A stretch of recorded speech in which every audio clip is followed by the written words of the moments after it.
I'm Stan Lee, editor of the Marvel Comics group of Superhero Comic Magazine.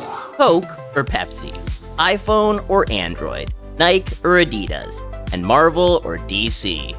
For as long as comics, two giants have been around, the publishers have been compared, contrasted, and the subject of fierce debate among massive, vocal fan bases about which publisher is better. Marvel, famous for offerings like the X-Men, Spider-Man, the Avengers, and more, has been around since 1939 when it was known as Timely Publications and Timely Comics. Years later, with the launch of several Stan Lee, Jack Kirby, and Steve Ditko titles, the Marvel moniker was fully adopted, and the company has only continued to expand its reach into TV, film, and various other medias.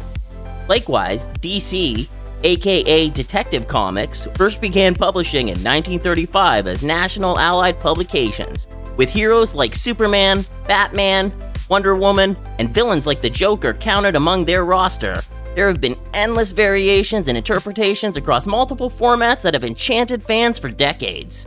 With more than enough ongoing material output to fuel the fire, Marvel and DC are always going to be the center of hot debate.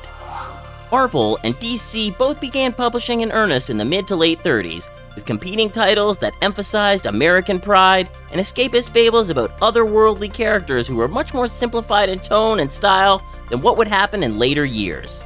With the birth of two publishing giants almost concurrent with one another, from the outset there were always people aligned with one or the other. Even those who actively read both ongoing publications surely had preferences for characters, stories, or art styles.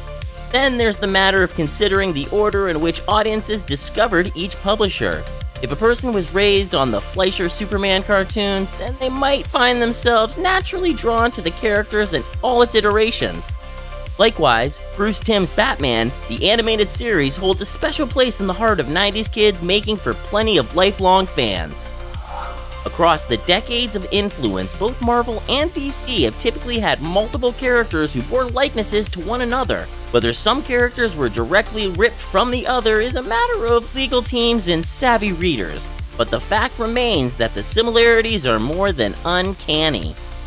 With respect to the inadvertent and blatant toe-stepping that comes with the territory, Marvel and DC have only helped spark the fans' interest in comparing titles. And while similarities are abundant, the number of character interpretations has added nuance to the arguments, providing fans the option of preferring arcs and designs over a character in their entirety.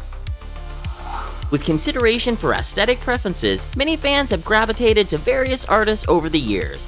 Who among readers hadn't had their eye and imagination captured by just the right arrangement of details, and then pursued the artist's other works to capture the same feeling?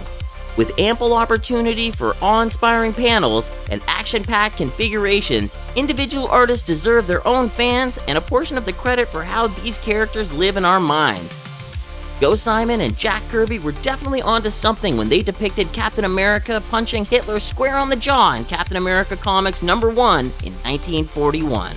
At some point, the writing must be considered. Comic fans will naturally find that some writers speak more directly to their core concerns and interests. Take, for example, Alan Moore's run on DC's Swamp Thing, which is revered as a classic of storytelling, a master reconfiguring a character to include more than what was initially proposed. Fans will naturally hold some stories more dear than others, and healthy conversation can quickly go out of control when the passions are ignited. Additionally, each of the companies has focused increasingly on the realm of movies and TV entertainment. Since Marvel's Iron Man opened the door wide open to the possibility of interconnected, multi-movie spanning live-action comic movies, MCU has been at the forefront of pushing tie-ins of all kinds. DC, on the other hand, has had a harder time adapting to the big screen in an ongoing form. Before many of the characters could fully grow into their identities, plenty of projects were cancelled. With the overall reboot led by James Gunn, fans can't help but feel like many of the arcs established by Zack Snyder's template have been shortchanged. Alternatively, there are outliers, like Christopher Nolan's Dark Knight trilogy that began with 2005's Batman Begins. Heath Ledger is forever immortalized with his iconic Joker performance. Considering the innumerable output by both companies, series will go on as long as people care to see them. Eventually, quantity and quality will begin to trade places. Fans of either DC or Marvel's many franchises have their favorite entries, but like with any collective body of work, not everything is perfect. Let us know in the comments below if you prefer Marvel or DC. At the end of the day, it's really just a matter of personal preference. Thanks for checking out CBR. Until next time.